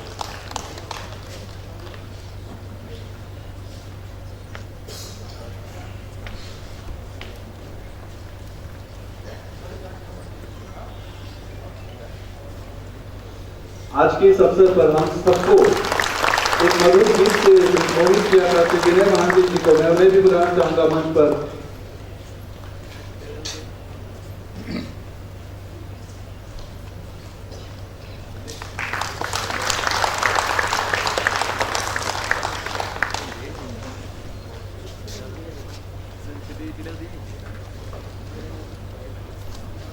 इस राजभाषा पखवाड़े के अंतर्गत हमने पोस्टर एवं स्लोगन लेखन प्रतियोगिता का भी आयोजन किया था, जिसके विजेता हैं Shri Rizwan Hashim Khan operator HSM tool प्रथम स्थान पर। दूसरे स्थान पर हैं श्री दीपक कुमार दे ऑपरेटर कोपवन। एवं तीसरे स्थान पर श्री रामकृष्ण पंडा उप प्रबंधक HSM।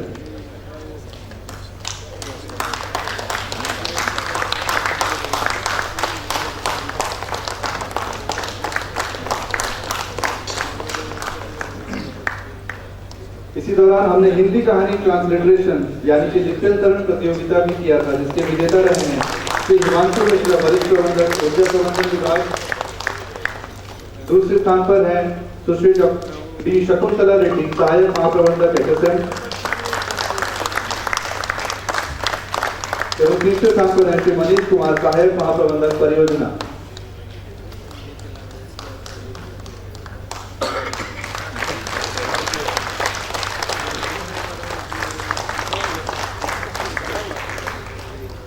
हिंदी अधिकारियों के लिए एक हस्ताक्षर अभियान का आयोजन किया गया था, जिसके विजेता हैं श्री के.पी. प्रजापति, सहायक प्रबंधक ऑक्सीजन प्लांट। दूसरे स्थान पर हैं श्री शकुंतला रेड्डी, सहायक महाप्रबंधक एसएसएम। एवं तीसरे स्थान पर हैं श्री संदीप अवस्थी, प्रबंधक सिंचरिक प्लांट।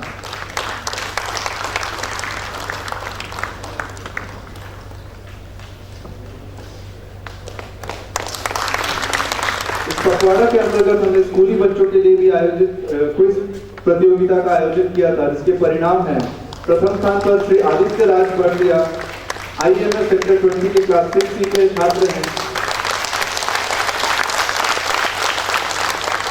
दूसरे स्थान पर श्री अनुभव राय गुरु, IMS सेक्टर 20 क्लास 7B।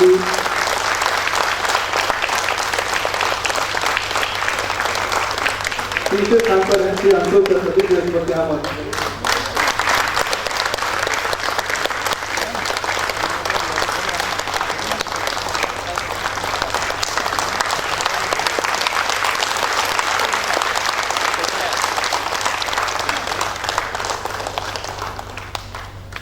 अब वो समय आ गया है जब हम हिंदी में उत्कृष्ट कार्य करने हेतु एक विभाग को राजभाषा ट्रॉफी से सम्मानित करेंगे। और इस साल राजभाषा ट्रॉफी जाती है सिलिकॉन स्टील मिल विभाग को। इस विभाग में हिंदी में किए गए कार्य का विवरण है। मैं अनुरोध करूंगा कि सुब्रत कुमार, प्लीज मंच पर आकर ये पुरस्कार, मैं सभी कार्यपालक निदेशकों को भी अनुरोध करूंगा वो उनसे समर्थन करें।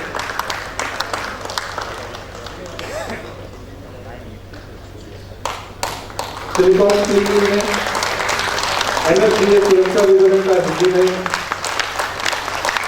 रूपांतरण किया था, जिसके से 8 तक उन्होंने हिंदी में किए थे। गैस लीकेज का उसके लिए क्या करें क्या ना करें, सभी चीजों को उन्होंने हिंदी में रूपांतरण किया था। धन्यवाद सर। अब मैं अनुरोध करूंगा हमारे कार्यपालक निदेशक श्री शरद सूर्यवंशी जी से कि वे मंच पर आकर अपना आशीर्वचन दें। आप सभी को नमस्कार। राजभाषा हिरक जयंती के इस विशेष अवसर पर आप सभी को मेरी ओर से हार्दिक शुभकामनाएं। आज के कार्यक्रम में उपस्थित हमारे मुख्य वक्ता श्री संगीत वर्मा, सभी कार्यपालक निदेशक, वरिष्ठ अधिकारीगण, पुरस्कार विजेता एवं अन्य कर्मचारीगण, मैं यहाँ सभी का स्वागत करता हूँ। जैसा कि आप जानते हैं कि भारत एक बहुभाषी देश है। जैसा कि हम लोग अभी संगीत वर्मा जी के साथ में जो जानकारी हासिल की है, उसमें बहुत ही सुंदर जानकारी हम लोग को मिली है, जो कि बहुत सारे चीज़ों में हम लोग को जानकारी नहीं थी। लेकिन धन्यवाद वर्मा साहब, आपने बहुत ही अच्छी तरीके से हम लोग को ज्ञान बांटा और जानकारी दी। तो भारत में जैसे कि आप जानते हैं कि एक बहुभाषी देश है और राजभाषा हिंदी हमारे देश की एकता और संस्कृति का एक प्रतीक है, जिसका हम उपयोग प्रतिदिन करते हैं। हमारे प्रमुख वक्ता वर्मा जी पहले ही हिंदी भाषा की विरासत और विशालता और गहराई के बारे में काफ़ी सारा वर्णन हम लोग को कर चुके हैं, जो कि हम लोग ने अभी सुने हैं। एंड मुझे ये जानकर खुशी होगी कि राजभाषा विभाग द्वारा इस साल आयोजित की गई विभिन्न प्रतियोगिता में 1000 से भी अधिक कवियों और बच्चों और टीकाकरण श्रमिकों ने हिस्सा लिया है। और सभी विजेताओं को हार्दिक बधाई। जीत से बढ़कर भागीदारी महत्वपूर्ण होती है। जब इतनी संख्या में लोग ऐसी प्रतियोगिता में शामिल होते हैं तो ये पता चलता है कि गृह क्षेत्र में होने के बावजूद यहाँ के लोगों में राजभाषा हिंदी के प्रति लगाव कितना है। अमृतकाल की इस नए उत्कर्ष की और राजभाषा के इस हमारे बढ़ते कदम है। राजभाषा का प्रयोग न केवल हमारे देश की संस्कृति और विरासत को सम्मानित करती है, बल्कि यह देश हमारे देश के सभी नागरिकों को एक समान मंच भी प्रदान करता है। जब हम राजभाषा का प्रयोग करते हैं तो हम अपने देश के सभी लोगों को अपनी बात पहुंचाने में सक्षम होते हैं। इसके साथ ही नवीनतम तकनीक द्वारा भी अपना आज की समय में आवश्यकता है, जो कि हम लोग अभी कर रहे हैं। वर्तमान डिजिटल युग में हिंदी के काम में और हिंदी में काम करना काफ़ी हद तक सरल हो चुका है।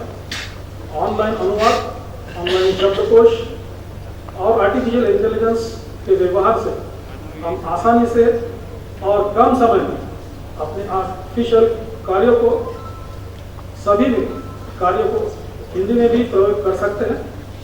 आवश्यकता केवल इच्छा शक्ति की है। मैं आप सभी से अनुरोध करता हूं कि आप राजभाषा का प्रयोग करें और नवीनतम तकनीक को अपनाएं।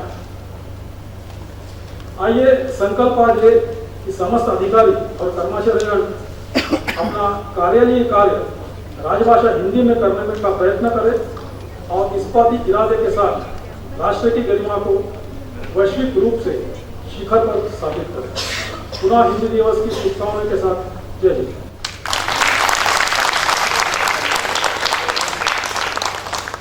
धन्यवाद सर। इस समारोह को अंत करने से पहले मैं बुलाना चाहूंगा राजभाषा विभाग की सहायक महाप्रबंधक सुश्री लोराती टोप्पो जी को धन्यवाद ज्ञापन के लिए। आप सभी को हीरक जयंती का बहुत शुभकामनाएं। सबसे कठिन काम मुझे लगता है जब मैं धन्यवाद ज्ञापन की बात होती है, तब फिर भी ये एक कार्यक्रम का अंतिम अंग है और इसे किए बिना कार्यक्रम समाप्त नहीं हो सकता। तो सबसे पहले मैं अपने माननीय गृह मंत्री एवं सहकारी मंत्री श्री अमित शाह जी का और हमारे सेल के अध्यक्ष श्री अमरेंद्र प्रकाश सर का मैं धन्यवाद देना चाहती हूँ कि उन्होंने अपने पाठ जो हमें भेजे हैं उसके द्वारा से उन्होंने हमारा मार्ग निर्देशित किया है कि आगे हमें क्या करना चाहिए और हम कहाँ पे हैं। उसके बाद हम आते हैं जो भी कि हम अपने मंच में हमारे निदेशक प्रभारी को हम नहीं देख पा रहे हैं, पर फिर भी मैं सोचती हूँ कि उनका बहुत बड़ा योगदान है। हमारे जो नोट अप्रूवल से लेकर के हर एक चीज़ों को बारीकी से उसका मूल्यांकन करना और साथ ही साथ बहुत कम समय में 100 से अधिक प्रशस्ति पत्र यानी सर्टिफिकेट्स में अपना हस्ताक्षर देना, जो आप सब अपने अपने हाथों में पकड़े हुए हैं। मैं जानती हूँ कि आप उनके लिए जोरदार ताली से धन्यवाद अर्पित करें। उन्हें अकस्मात कुछ कारणवश उन्हें दिल्ली जाना पड़ा और वो हमारे बीच में नहीं है, पर उनका उपस्थिति हम जरूर यहाँ पे महसूस कर रहे हैं। इसके साथ ही हम अपने कार्यपालक निदेशक संकार्य श्री एस.आर. सूर्यवंशी का तहे दिल से धन्यवाद करना चाहते हैं कि हम बहुत बार उन्हें पिलर की तरह यूज कर लेते हैं। जब सर नहीं होते तो हम बोलते हैं मुख्य अतिथि हो जाएं और वो सहज स्वीकार करते हैं। ऐसा आनाकानी कुछ भी नहीं होता और वो स्वीकार करते हुए हमारे बीच में आते हैं और हर एक चीज़ में हमारा प्रोत्साहन करते हैं, हमारे विभाग में लोगों को लाने तक के लिए। तो सर ये उनका आखिरी राजभाषा पखवाड़ा है हमारे राउरकेला में। आने वाले दिनों में और अन्य संस्थाएं अगर बुलाएंगी तो वो अलग बात है, लेकिन हमारे राउरकेला इस्पात संयंत्र का आती है विदाई स्वरूप हम सब जोर से ताली बजा करके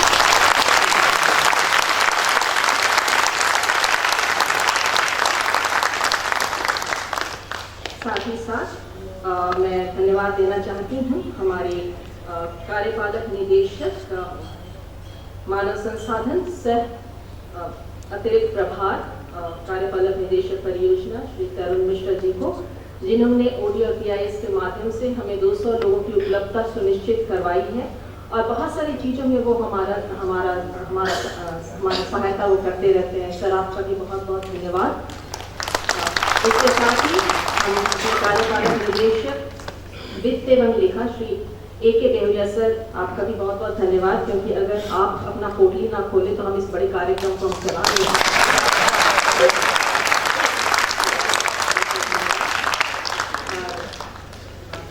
इसके साथ ही हम धन्यवाद देना चाहें हमारे मुख्य वक्ता का। उन्होंने सचमुच में आज हमारी आंखें खोली हैं कि हिंदी एक खुला मंच है और उसके 2 स्तंभ हैं। और मैं बहुत इतना भाव विभोर हो गई थी कि मैं बाकी क्या बोलना है क्या करना मैं एक बार के लिए भूल गई। सर आपने इतना सभी को मंत्रमुग्ध कर दिया था, आपका बहुत बहुत धन्यवाद। और मैं धन्यवाद देना चाहूँगी जो टाउन इंजीनियरिंग है, अर्चना मैम है, एक कमेटी थी जहाँ पे वो म्यूजिकल फाउंटेन उन्हीं के द्वारा से उनका परिचय हुआ और आज वो हमारे मध्य में हैं। और जिन्होंने भी उन्हें कांटेक्ट किया था उनका भी जो नहीं है उनका भी बहुत बहुत धन्यवाद देना चाहती हूँ हमारे SSM विभाग के लिए कि उन्होंने सचमुच में बहुत प्रयत्न किया। वो हमें एक आश्वासन दिए थे कि मैडम ये पखवाड़ा के समय हम ऐसा जरूर कुछ करके दिखलाएंगे, हम जो कुछ ना कुछ तो करेंगे, ठीक है जितना हुआ नहीं हुआ, लेकिन हम कुछ करेंगे और इस बार हम ट्रॉफी जीतने का प्रयत्न करेंगे। और सचमुच में उन्होंने 10 से अधिक काम उन्होंने किया है और वो ये ट्रॉफी जीतने।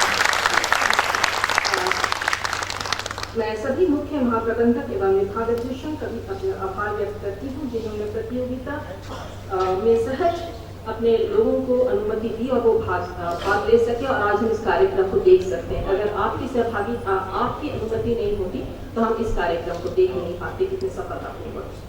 हम धन्यवाद देना चाहते हैं कविता पाठ की संचालिका मैम को, कविता पाठ में जिन्होंने भी भाग लिया सभी को, संदेश पाठ जिन्होंने पढ़ा, मैं नाम नहीं ले रही हूँ क्योंकि मैं थोड़ा जल्दी कर रही हूँ, कार्यक्रम का मंच संचालन करने के लिए हमारे जयदेव मजूमदार और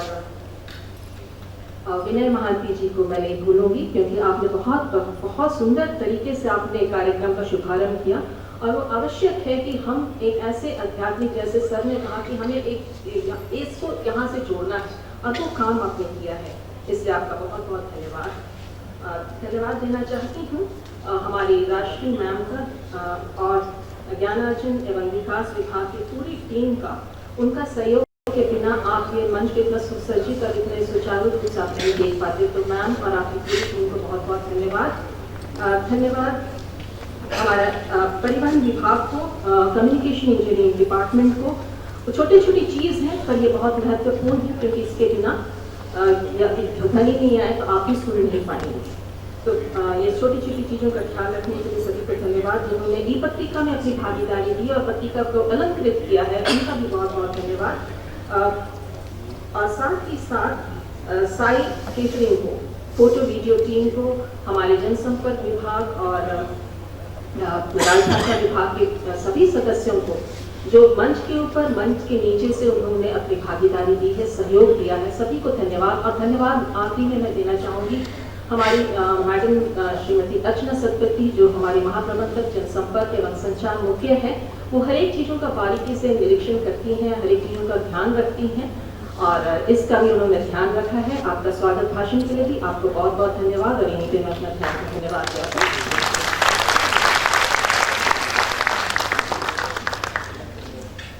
जी, जैसे कि सर का कहना है कि हमें लोलाटी मैडम जी को भी धन्यवाद देना चाहिए उनके धन्यवाद ज्ञापन के लिए। तो हमारा कार्यक्रम यही समाप्त होता है और इससे पहले कि हम ये सवाल छोड़े, हम एक छोटा सा संकल्प लेते हैं कि जीवन में हिंदी का प्रयोग ज़्यादा से ज़्यादा करेंगे। सभी को धन्यवाद।